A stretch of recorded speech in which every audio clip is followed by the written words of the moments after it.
जय हिंद दोस्तों, स्वागत है आप सभी का study with M SPP channel पर। दोस्तों, ये करंट अफेयर्स का डोज वीडियो है विद स्टैटिक जीके।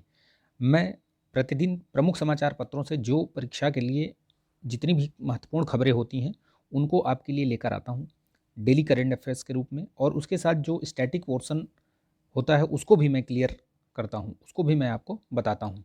8 से 10 प्रश्न होते हैं डेली के वीडियोज़ में। 14-15 20 मिनट का ये वीडियो होता है। इसको आप थोड़ा सा स्पीड अप करके देख सकते हैं। अगर आपको लगता है कि बहुत स्लो है या जो भी, उसको आप 1.25 या 1.5 के स्पीड से भी देख सकते हैं। इसको देखिए, लाइक कीजिए, शेयर कीजिए। चैनल पर नए हैं तो सब्सक्राइब करके बेल आइकन जरूर प्रेस कर लीजिएगा ताकि वीडियो का नोटिफिकेशन मिल सके।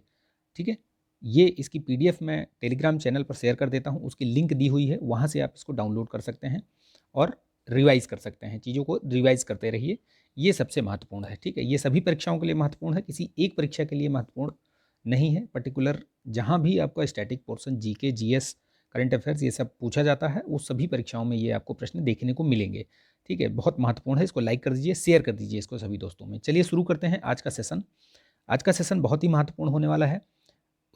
सेशन शुरू करने से पहले एक छोटी सी रिक्वेस्ट, एक प्रार्थना आप चैनल की तरफ से, आप सभी छात्रों के लिए, जो भी छात्र इस वीडियो को देख रहे हैं या जो भी मतलब जुड़े हुए हैं इससे, चैनल से, या फिर जो भी नहीं भी जुड़े हुए हैं, अगर इस वीडियो को देख रहे हैं तो वो आज 11 बजे, ठीक है, ट्विटर का एक कैंपेन चलेगा। कैंपेन बेसिकली यूपी पीसीएस में ऑप्शनल सब्जेक्ट को हटाने को लेकर के है।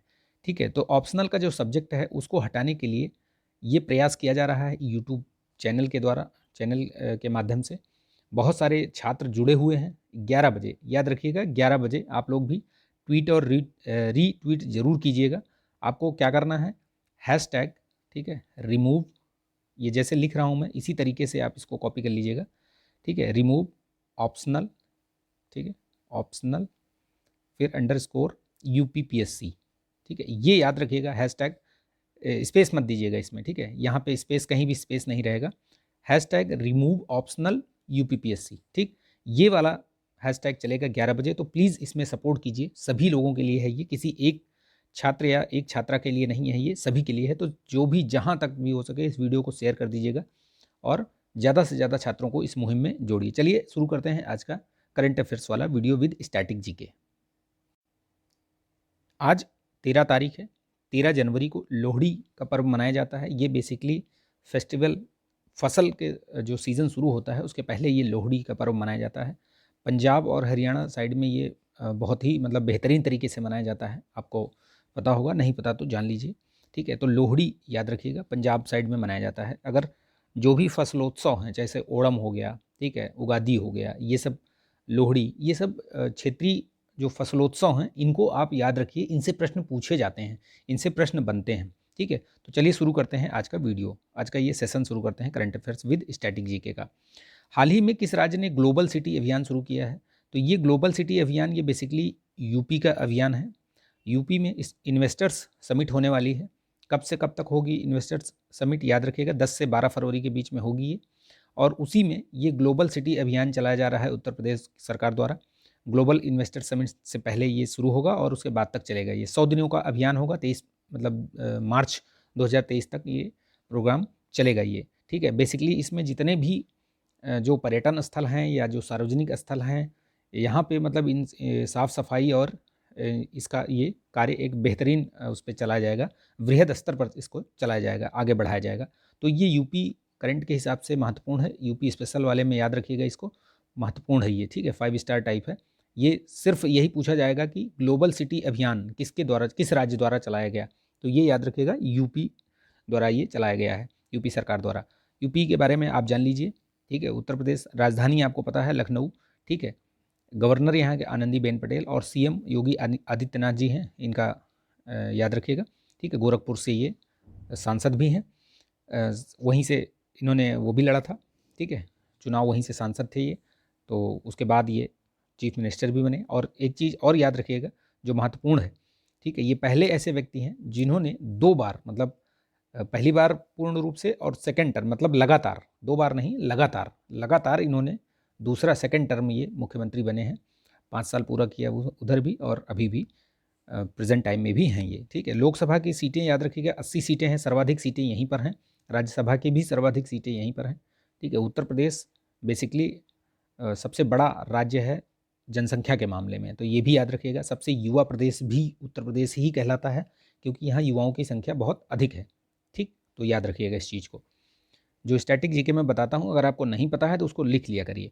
हाल ही में किस भारतीय टेनिस खिलाड़ी ने संन्यास की घोषणा की है, ठीक है। तो ये सानिया मिर्जा हैं, टेनिस भारतीय खिलाड़ी। ये इन्होंने अभी संन्यास की घोषणा की है चोट वगैरह के चलते, ठीक है। तो ये इनके बारे में याद रखिएगा। इन्होंने बहुत सारी जो लड़कियां हैं न्यू एज की, उनको इन्होंने बहुत प्रेरणा दी आगे बढ़ने की।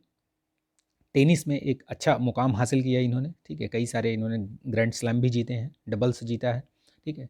खास बात कुछ जान लीजिए इनके बारे में। पाकिस्तानी क्रिकेटर खिलाड़ी जो शोएब मलिक हैं, उनके साथ इनका विवाह हुआ है, उनके साथ इनकी शादी हुई है, लेकिन जो नागरिकता है वो भारत की ही है, नागरिकता इन्होंने छोड़ी नहीं है, ठीक। तो याद रखिएगा 1986 में इनका मुंबई में जन्म हुआ था। ये सारी चीज़ें इनके बारे में ध्यान रखिएगा। हाल ही में किस राज्य में 120 फीट ऊंची पोलो खिलाड़ी की प्रतिमा का अनावरण किया गया? तो महत्वपूर्ण है, 5 स्टार टाइप का क्वेश्चन है ये, याद रखिएगा। नॉर्थ ईस्ट स्टेट जो है मणिपुर में, ये गृह मंत्री द्वारा, श्री अमित शाह जी द्वारा ये इसका अनावरण किया गया है, ठीक। याद रखिएगा मणिपुर की राजधानी इम्फाल, वहाँ N Biren Singh chief minister हैं, याद रखिएगा।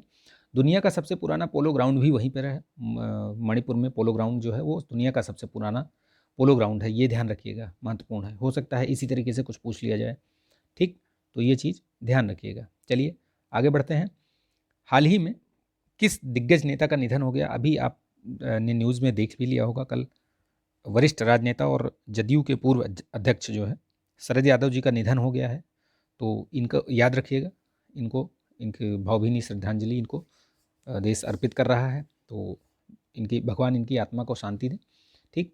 तो ये याद रखिएगा। चलिए, महत्वपूर्ण खबर है ये, परीक्षा के दृष्टिकोण से भी और वैसे भी, ठीक। तो ये 75 वर्ष के थे, काफ़ी दिनों से बीमार चल रहे थे, तो इनका कल निधन हो गया, ठीक है। ये चीज़ ध्यान रखिएगा। दुनिया की पहली डिजिटल राजनीतिक पार्टी कौन सी बन चुकी है? तो ये वैसे बहुत महत्वपूर्ण नहीं है, लेकिन आप क्या पता पूछ ही ले। तो याद रखिएगा, भारतीय जनता पार्टी ऐसी पार्टी है जो कि पूर्ण रूप से डिजिटल रूप में बन गई है। कहने का मतलब ये है कि राष्ट्रीय अध्यक्ष से लेकर के बूथ लेवल तक के जो कार्यकर्ता हैं, जो पदाधिकारी हैं, वो उनका सभी मतलब उसमें रजिस्टर्ड हैं। एक इनका कुछ ऐप है, तो उसमें ये रजिस्टर्ड है सब, ठीक है। तो ये दुनिया की पहली, इसलिए मैं थोड़ा इसको मैंने सोचा कि बता दिया जाए आपको। 26वां राष्ट्रीय युवा महोत्सव कहाँ मनाया जा रहा है? तो ये याद रखिएगा 12 जनवरी को, यानी कल इसका उद्घाटन हुआ था प्रधानमंत्री नरेंद्र मोदी जी द्वारा। तो ये याद रखिएगा कहाँ हुआ है, ये कर्नाटक में 12 से 16 जनवरी तक चलेगा ये युवा महोत्सव। सबसे जो महत्वपूर्ण चीज़ है वो क्या है, वो चीज़ याद रखिएगा। थीम याद रखिएगा, थीम बहुत पूछता है ये, 5 स्टार क्वेश्चन है ये, याद रखिएगा। विकसित युवा विकसित भारत, ये थीम है, ये 26वें जो राष्ट्रीय युवा दिवस है उसकी थीम है ये, ठीक है। थीम ही पूरा है बेसिकली, आपसे ये नहीं पूछेगा कि कहाँ हुआ है बेसिकली, लेकिन ये पूछ सकता है कि 26वां जो राष्ट्रीय युवा दिवस मनाया गया उसकी थीम क्या है।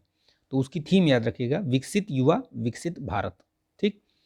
हेनले पासपोर्ट इंडेक्स अभी जारी हुआ है, ठीक है। तो इसको याद रखिएगा, हेनले पासपोर्ट इंडेक्स जो है, इससे पता चलता है कि किस देश का पासपोर्ट कितना मजबूत है। मजबूत का मतलब ये होता है कि उस देश से अगर आप वीज़ा फ्री या वीज़ा ऑन अराइवल, ये सुविधाएं कितने देश उस देश को प्रदान कर रहे हैं, इस पर डिपेंड करती है उसके जो पासपोर्ट की है उसकी ताकत को। तो जापान एक ऐसा देश है जहाँ पे 193 देश पूरा, मतलब इसको एक तरीके से कह सकते हैं कि बिना मतलब वीज़ा फ्री या वीज़ा ऑन अराइवल की सुविधा प्रदान करते हैं। तो सबसे ताकतवर पासपोर्ट किसका है? जापान का, याद रखिएगा, ठीक है। भारत की इसमें रैंक जो है वो 50वीं है, 85th रैंक पे है, तो ये भी ध्यान रखिएगा, ये महत्वपूर्ण हो जाता है। सबसे लास्ट अगर पूछा जाए तो अफगानिस्तान है, ठीक है। पाकिस्तान नीचे से चौथे नंबर पर है, तो ये भी ध्यान रखिएगा, पाकिस्तान नीचे से चौथे नंबर पर, ठीक। नेक्स्ट देखते हैं। अभी भारतीय रेलवे ने शून्य कार्बन उत्सर्जन का लक्ष्य रखा, निर्धारित किया है 2030 तक।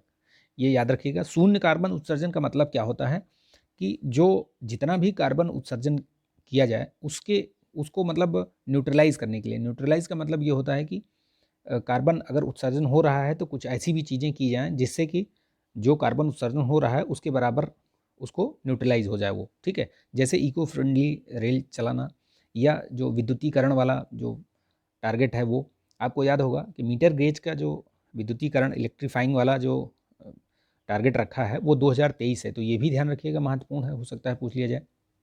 ठीक है, भारत में पहली रेल कब चली थी?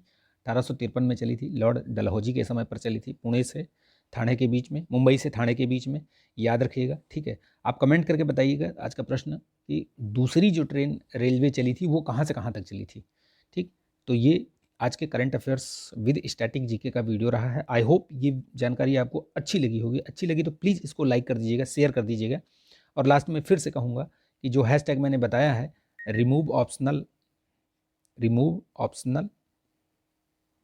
ठीक है, यूपीपीएससी, इसमें कहीं भी गैप नहीं रहेगा।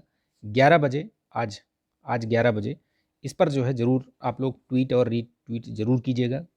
किसको ट्वीट और रीट्वीट करना है? तो मुख्यमंत्री योगी आदित्यनाथ जी, जो डिप्टी सीएम हैं ब्रजेश पाठक जी और मौर्य जी।